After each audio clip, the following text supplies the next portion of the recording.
Hello, my name's Florence. Welcome to theobspod. I'm an NHS obstetrician, hoping to share some thoughts and experiences about my working life. Perhaps you enjoy Call the Midwife, maybe birth fascinates you, or you're simply curious about what exactly an obstetrician is. You might be pregnant and preparing for birth. Perhaps you work in maternity and want to know what makes your obstetric colleagues tick, or you want some fresh ideas and inspiration. Whichever of these is the case, and for that matter, anyone else that's interested, the theobspod is for you.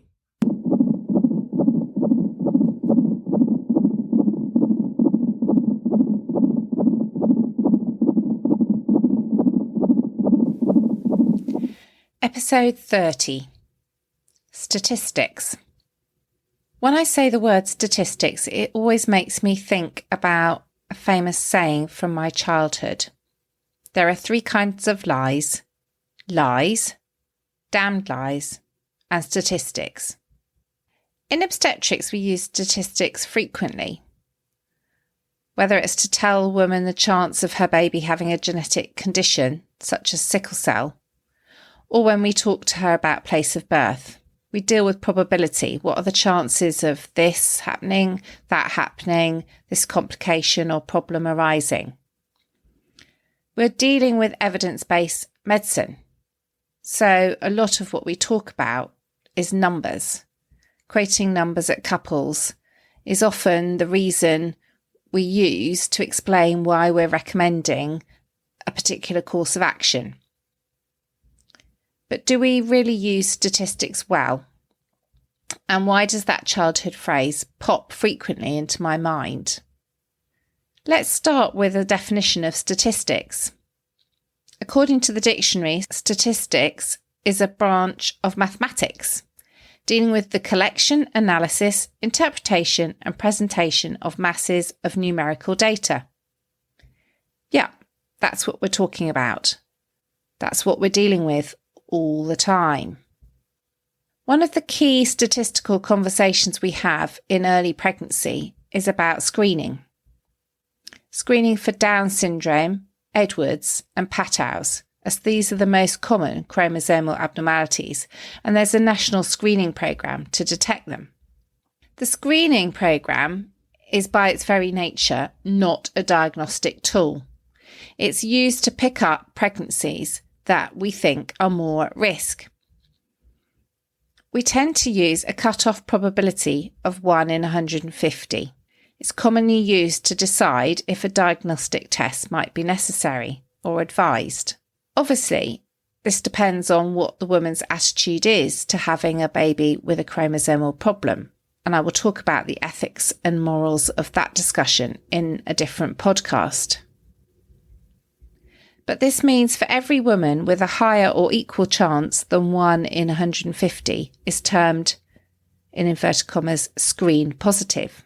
This can be hard to explain. Most women with these results will have a completely healthy baby with no chromosomal issue, but all they may hear in the rush of emotion in screen positive is further tests are suggested. So rather than hearing 1 in 150, they hear 1. They don't hear that 149 babies will not be affected. Framing information in two directions is really important. It's very different on the receiving end, 1 in 150 or 149 babies and 1. Let's just hold that 1 in 150 in our minds for a bit and turn to late pregnancy. Fast forward to a woman who's now 36 weeks. It's her second baby. She's making a decision about place of birth. Her pregnancy's been uncomplicated, apart from that 1 in 150 chance. And she had a diagnostic test that was negative. She comes into clinic and we discuss where she wants to give birth. We might mention home birth.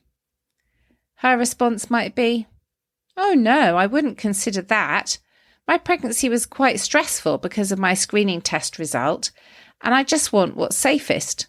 I want to be in hospital." Well, what should we say?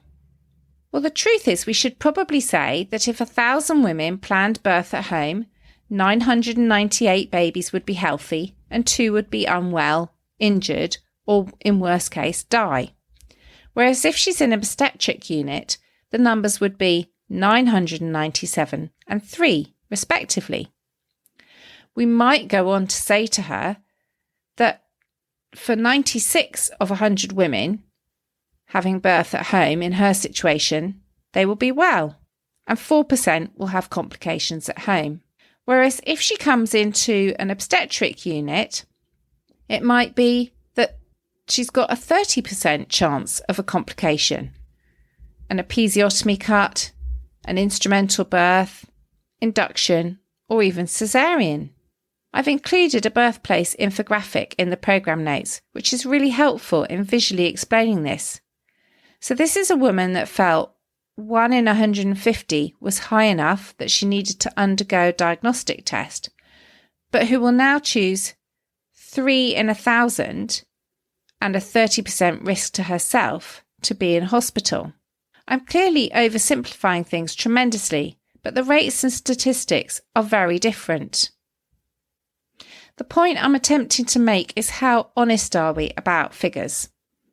Are we honest about the choices women are making from the evidence, the theoretical data, when we translate it into practical terms? I know nationally that hospital episode statistics data, or HES data, tells me that 58% of births are spontaneous vaginal births. Let me say that again. 58%. I know that. Midwives know that. Do pregnant women know that? I don't know. When one is pregnant and one imagines giving birth, imagining what the labour might look like, doesn't usually look like a 42% chance of some kind of tear or a 19% chance of a postpartum hemorrhage, bleeding after the birth of the baby. Let's go back again. Look at our downscreening style information. We're now talking a 42 in 100 chance of instrumental birth or caesarean and a 1 in 5 chance of significant bleeding. I'm not sure how openly we share that. Women come into hospital expecting to have a straightforward birth. That's what they imagine in their minds. Do they understand that actually coming into hospital in itself is a risk? And I've mentioned this in my home birth episode. Of course, I'm talking about women that have had a fairly straightforward pregnancy. If there are other underlying risk factors, hospital is absolutely the right place to be. But we need to be honest about these numbers too. Then we also need to be honest about different variations in practice between different maternity units, as well as differences in different data sets. One of the first things one has to unpick as an obstetrician when you start to look at data is different definitions. You'd think that spontaneous vaginal birth would be an obvious definition, but it isn't. And way back in 2007, the Royal College of Midwives and the Royal College of Obstetricians and Gynecologists joined together with the National Childbirth Trust, AIMS and others to try and build a consensus definition of what spontaneous vaginal birth was. Let's take hemorrhage, postpartum hemorrhage. That means bleeding after the birth of the baby. The classic definition is more than 500 mils, 500 millilitres, half a litre. Not that much. If, however, it becomes as much as 1.5 litres, that's a significant amount of bleeding, a significant amount of the woman's total circulating blood volume, may impact on her hospital stay and her recovery from her birth. So if we're looking at the rate of 1,500 millilitres hemorrhage, surely that would be easy. Well, would it? Can we estimate that accurately? That's the first question. The second question is, what about a woman who we think has lost less blood than that, but then turns out her blood count drops a lot? Or what about a woman who actually we thought it was less than that, but requires a blood transfusion because she's so unstable at the time? That also suggests that she probably has lost that blood volume. So what data set and what definition are we going to use? One main data set that I've already mentioned is HES data, Hospital Episode Statistics. This is data that is essentially used to pay the hospital. When a woman is discharged home, her medical records go to coding. The coding department translates everything in the notes that's written down into codes so that we can get the appropriate payment. Well, that sounds quite easy and straightforward too. Hemorrhage, postpartum hemorrhage, is postpartum hemorrhage, isn't it? Well, if you then look at the codes, there are numerous ones. So we can have obstetric hematoma of pelvis, that's a type of blood clot. Other unspecified obstetric trauma, third stage hemorrhage. Other immediate postpartum hemorrhage, delayed and secondary postpartum hemorrhage, postpartum coagulation defects, that's clotting disorders that come with hemorrhage, intrapartum hemorrhage with coagulation defect, other intrapartum hemorrhage unspecified. So that's 9 different ways that a postpartum hemorrhage could be coded straight off before we've even added in anything about a tear or the cause of the bleeding. So it isn't surprising that HES data and data from our records or data from our computer systems might not entirely match up. Let me explain this again in slightly simpler terms. You have 5 apples. You know you have 5 apples. You can count to 5. They're all apples. But what if one data set said 5 apples and the other data set said 1 Cox, 1 Granny Smith, 1 Jazz, 1 Bramley and 1 Pink Lady? They would still be 5 apples, but they would be very different apples. And then that might lead to them being classified in a different way. That's what HES data does. So is this important? Does it matter? Let's take maternal mortality. That definitely matters. How many women die during pregnancy or soon after the birth of their baby? This is another area in which even high quality scientific evidence can compare apples and pears accidentally. In 2010, I distinctly remember a bit of an uproar. There was quite a lot of shock and horror in obstetric circles because there was a paper published in The Lancet that was picked up by a lot of national newspapers. A lot of newspapers ran stories of the fact that the UK maternal mortality rate was 23rd in the world. How could NHS maternity care be such a low rank?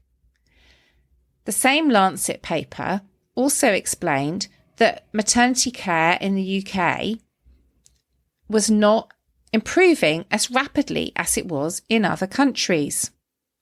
What were we doing wrong? And in particular, what were we doing wrong in comparison to Italy? Italy, the country that topped the table with only 4 per 100,000 deaths, versus our 8.2 per 100,000 deaths. The answer lay in the detail. In the UK, we've had a very robust system of reporting for maternal deaths since confidential inquiries into maternal death were introduced in 1952. All maternal deaths are reported centrally, reviewed and scrutinised to consider lessons that may be learnt. We have extremely strict definitions of what does and doesn't count as a maternal death. We look at death of a woman up to 1 year after the birth, when the classic definition worldwide is up to 42 days. And we also include what are termed incidental deaths, such as road traffic accidents or murder, so that we do not underreport or miss things that may have contributed. The confidential inquiries, which have now been taken on by Embrace, are well respected worldwide as a gold standard of how to investigate, survey and review maternal death. Okay, brilliant. What about Italy? Interesting. So if you were Italy and you were an Italian obstetrician and gynecologist, you might imagine you'd be sitting on your laurels. You're there in the Lancet at the top of the table as the best maternal mortality in the world. Job done. Fantastic. But no, what happened next? Italian obstetricians and gynecologists did not believe the data. They didn't feel that it was true, that they were the best in the world. They didn't feel that that 4 per 100,000 was correct. So in response to being ranked number 1 in the world, they undertook their own investigation. Their official statistics were derived from death certificate data. And instead what they did was they looked at maternal deaths in 5 Italian regions, comparing death certificate data with hospital data. They concluded that there was underreporting in the official figures by 63%. That is, that officially only 37% of maternal deaths were being correctly counted. And when they adjusted their maternal mortality ratio, it came out to 11.8 per 100,000. They concluded that one must look at multiple data sets or have a surveillance system similar to what we have in the UK to get adequate data. Most frightening, they recognised that many of the unreported deaths were from direct obstetric complications such as bleeding and high blood pressure, so that significant opportunity for learning and improving care was being lost. So this is another example where comparing apples and apples is not necessarily correct. One may be, even in a high calibre journal such as the Lancet, be comparing apples with pears. Another statistic that's controversial is caesarean rates. The point of a caesarean, after all, is to improve morbidity and mortality in mothers and babies. However, it is a procedure not without risk itself. Reviews of data suggest that once a population level of caesarean sections of 10 to 15% is reached, there is no further reduction in perinatal morbidity and mortality, that is, the outcomes for the babies, as you increase further. In fact, as you increase further, you introduce more maternal morbidity and mortality. We don't mean to do the wrong thing, but if one looks at the National Maternity and Perinatal Audit, the average caesarean section rate countrywide in the UK is 26%, but there is wide variation from 19% to 33%. Why is this? And how can we reconcile this with only taking necessary intervention? The National Maternity and Perinatal Audit, or NMPA, was started in 2016 to look at data from different UK maternity units for just this reason, so that women and families can compare services, but also those of us that are professionals working in the services can compare like with like. We can interrogate the data and look to improve.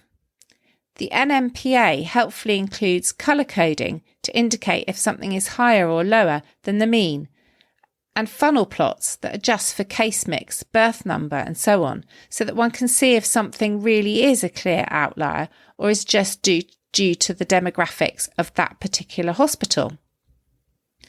This is no mean feat. I can't tell you the number of meetings I've sat through where people have argued about data.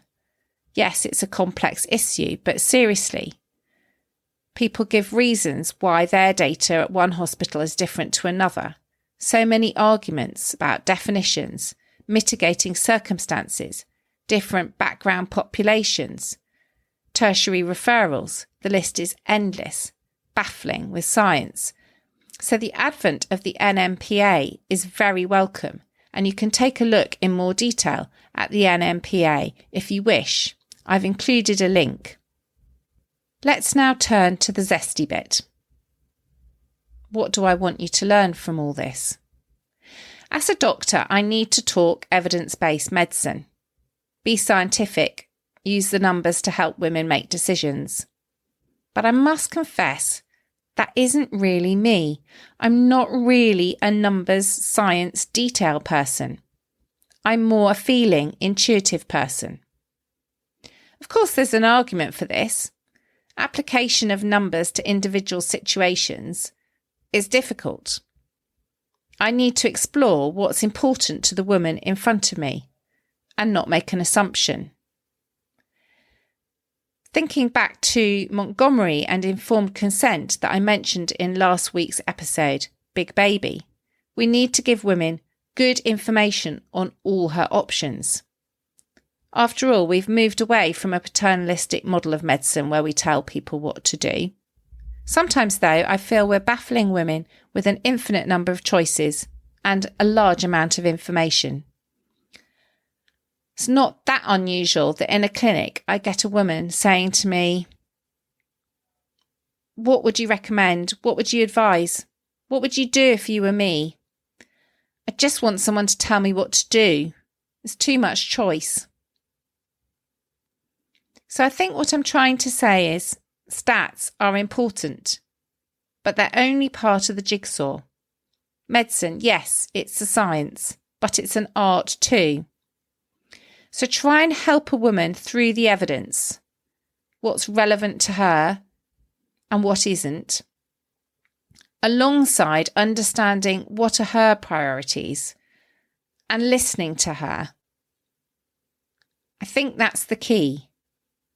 It's the art of the application of all these numbers and understanding that numbers aren't everything and that numbers, when they're interrogated, don't always seem, when you delve a bit deeper, the same as what they did at face value. So I do hope you've enjoyed listening to the theobspod. If you have, do like, subscribe, or leave a review, and join me again to explore more about the life of an NHS obstetrician. I'm finding it really exciting to have people listening and give me feedback about what they've found interesting. So please do recommend the theobspod to other friends, colleagues, or people who you think might find it interesting. I'd love it if you'd share with me what you've enjoyed about listening and if you've done anything differently as a result. I can be found on Twitter at FW Maternity and at the theobspod. And please do check the MatExp hashtag MATEXP, and the website matexp.org.uk for more information and ideas on how to improve women's experience of maternity care. Finally, I'd like to reassure you that I take confidentiality very seriously, and although I'm talking about experiences from my working life, I'm taking great pains to make sure that I anonymise the stories and talk in more general terms so that I keep confidentiality of my women I currently care for and have cared for in the past very safe. Many thanks for listening.